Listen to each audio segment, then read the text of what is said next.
Doctor हाफिज उस्मान राना साहब माहिर मैशियत हमारे साथ मौजूद हैं। हाफिज साहब, ये जो इस वक्त सिचुएशन हम देख रहे हैं, ऑयल प्राइसेस की फिर खबरें आ रही हैं, क्या सिचुएशन बनने जा रही है हमारी? देखें, अगर हम मौजूदा सूरत हाल देखें, इसका डीप एनालिसिस करें तो ये समझना ज़रूरी होगा कि ये सिर्फ एक इलाकाई जंग नहीं है बल्कि आलमी मीशत के लिए एक नए मरहले की इब्तिदा है।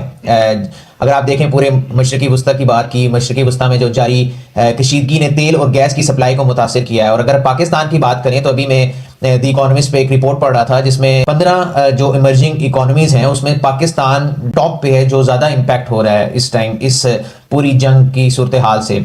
और आप साथ ही साथ देखें जो समुद्री रास्ते हैं जिनके ज़रिए दुनिया की बड़ी तवानाई जो है वो सप्लाई की जाती है, वो भी चेंज हो रहे हैं। अब इसके नतीजे में ना सिर्फ कीमतों में इजाफा हो रहा है बल्कि साथ ही साथ अगर आप देखें तो एक मुस्तकिल गैर यकीनी की कैफियत पैदा हो रही है जो आलमी मंडियों को मुतासिर कर रही है।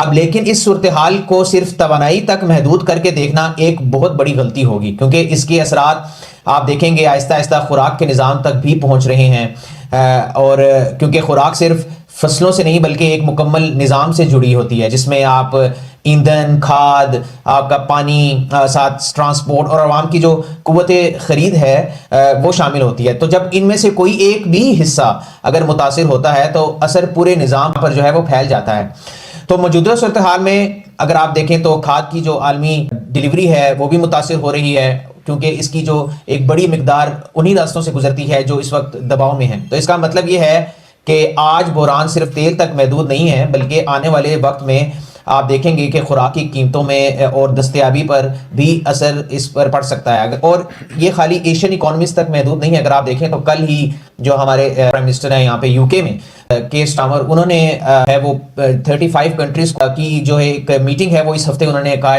बुलाएं और साथ ही ये डिस्कस करें कि स्ट्रेट ऑफ हॉर्मुज़ को कैसे खोला जाए। तो इसमें पहलू देखें तो वो एक आलमी तजारती निज़ाम में तब्दीली भी है। अब माजी में ये समझा जाता था कि जी तजारती रास्ते हमेशा महफूज रहेंगे, लेकिन अब ये तस्वीर अगर आप देखें तो पूरी तब्दील हो रही है। हम देख रहे हैं कि तवानाई और तिजारत के रास्ते भी तब्दील हो रहे हैं। मिसाल के तौर पर खलीज में ऐसी बंदरगाहों जैसे फुजारा रिपोर्ट है उसकी जो अहमियत है वो बढ़ रही है और जो हसास रास्तों से थोड़ा सा अगर आप देखें तो बाहर वाक़ है, तो ताकि इसमें क्या हो कि ख़तरात जो हैं वो कम किए जाएं। तो इस तरह की जो सूरत हाल है, कुछ ममालिक जो हैं वो अपने रवायती रस्तों से हटकर मुतबादल रास्ते इख्तियार कर रहे हैं। अब इसका मतलब क्या है कि जो आलमी तजारत अब कारकर्दगी की बजाय वो अब ख़तरे के हिसाब से तरतीब पा रही है कि इस तब्दीली की एक कीमत है। अब वो क्या है, जब आपके रास्ते लंबे होते हैं तो उससे क्या होगा, आपकी इंश्योरेंस एक्सपेंसिव होती है, ताखीर बढ़ती है। तो ये तमाम अखराजात जो हैं वो आखिरकार किसके ऊपर आने हैं? वो आम आदमी पर आने हैं और महंगाई की सूरत में सामने आएंगे। डॉक्टर हाफिज साहब, महंगाई का एक तूफान है, कैसे कॉप अप कर लेगा एक आम आदमी? हमारे यहाँ कम से कम उजरत भी उसकी 35-37 हज़ार 37 हज़ार वो भी उसको नहीं मिल पाती, कई जगह पर तो मानते नहीं है लोग इसको भी, बादल मजबूरी है लोगों की। एक फर्ज करे कोई लाख रुपया भी कमा रहा है ना, तो घर में रेंट हो, बिजली का बिल हो, बच्चों की स्कूल की फीसेज हो, इसी में खत्म हो जाता है, ग्रॉसरी भी नहीं कर पाता वो। तो ये सब चीज़ों को देखना होगा, लेकिन अगर ये ज़्यादा टाइम रहता है तो बड़ा मुश्किल हालात बन रहे हैं। आपका अच्छा सवाल है कि फॉरेन पॉलिसी हमारी अच्छी जा रही है, हम इकोनॉमिक रिफॉर्म्स की तरफ जा रहे थे, पहले सैलाब आ गया, अब उसके बाद ये एनर्जी क्राइसिस और ये जंग छिड़ गई, तो अब पाकिस्तान मज़ीद मौशी सख्ती की तरफ जा रहा है। तो मैं इसे बहुत सादा अंदाज में यूँ देखता हूँ कि इस वक्त पाकिस्तान अपनी मीशत को संभालने की तो कोशिश कर रहा है, लेकिन उसके लिए जो फैसले किए जा रहे हैं वो आम आदमी के लिए ज़िंदगी को महंगा बना रहे हैं। अब ये सिर्फ IMF का दबाव नहीं है बल्कि हमारी अपनी सूरत हाल भी है। हमारे पास अगर आप देखें तो फिस्कल स्पेस कम है जबकि अखराजात ज़्यादा हैं और जो रेवेन्यू के टारगेट्स हैं वो भी उसके मुताबिक नहीं आ रहे। तो अब जब हुकूमत के पास पैसे कम हों और अखराजात पूरे करने हों तो फिर तीन ही रास्ते बचते हैं। एक तो ये कि या तो टैक्स बढ़ाया जाए या कीमतें बढ़ाई जाएँ या फिर अखराजात कम किए जाएँ। अब यही चीज़ आहिस्ता आहिस्ता अगर आप देखें तो आवाम के लिए एक मुश्किल सूरत हाल पैदा करती जा रही है। तो इस वक्त हुकूमत ने जिस तरह पेट्रोल की कीमतों को कुछ हद तक तो रोके रखा है, लेकिन ये एक आर्जी फैसला है और मैं इसको देखता हूँ कि ये हुकूमत ने जिस तरह खुद कहा कि अगर मज़ीद बचत ना मिली तो कीमतों में और तब्दीली करनी पड़ेगी। तो इसका मतलब ये है कि आगे चलकर फ्यूल प्राइसेस में और इजाफा होगा और आम आदमी के ऊपर भी इसका इम्पैक्ट आएगा। अब दूसरी तरफ जो मसला ये भी है, हमारे जो टैक्स कलेक्शन के नताइज हैं वो अच्छे नहीं हैं।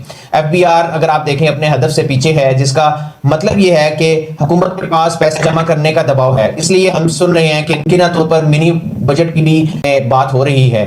अब अगर हम इस पूरी तस्वीर को देखें तो इससे एक ये बात वाज़े सामने आती है कि हुकूमत अब सबको रिलीफ देने की बजाय सिर्फ ज़रूरतमंद तबके को मदद देने की तरफ जा रही है, जो एक अच्छा इकदाम है, जैसे बिस्क के जरिए। लेकिन एक बड़ा तबका जो है, जो खास तौर पर आपने बात की जिस तरह मिडिल क्लास की, वो इस टाइम भी दबाव का शिकार है। और इसलिए मैं ये कहता हूं कि इस वक्त पाकिस्तान में असल मसला ये है कि मीशत को संभालने के लिए जो फैसले हो रहे हैं, उनका बोझ जो है वो आहिस्ता आहिस्ता अवाम की तरफ जो है वो मुंतकिल हो रहा है।